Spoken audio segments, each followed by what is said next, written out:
Au Cameroun, le même scénario revient presque chaque année. À l'approche de la rentrée scolaire, les autorités annoncent la fermeture de plusieurs établissements non conformes.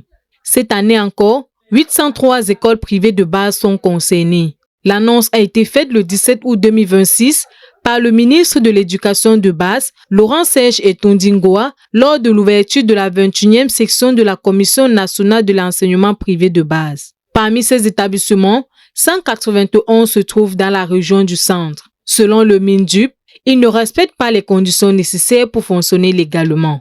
Pour fonctionner, un établissement privé doit avoir les autorisations nécessaires, disposer de locaux adaptés et respecter les règles fixées par l'administration camerounaise.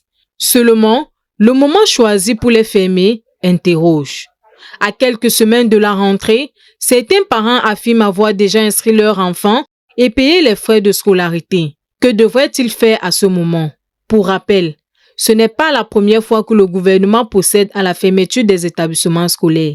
En 2024, les autorités avaient déjà fermé 722 écoles primaires et 172 établissements secondaires pour défaut d'autorisation. En 2025, le même problème s'est encore posé avec la fermeture de 154 établissements secondaires privés la veille de la rentrée. Cette année, le ministère des Enseignements secondaires, dirigé par Pauline Nalova-Yonga, a elle aussi annoncé la fermeture de plusieurs établissements privés non conformes. Le scénario se répète pratiquement chaque année. Au-delà des fermetures, la vraie question reste celle du contrôle. Pourquoi faut-il toujours attendre à la veille de la rentrée pour agir?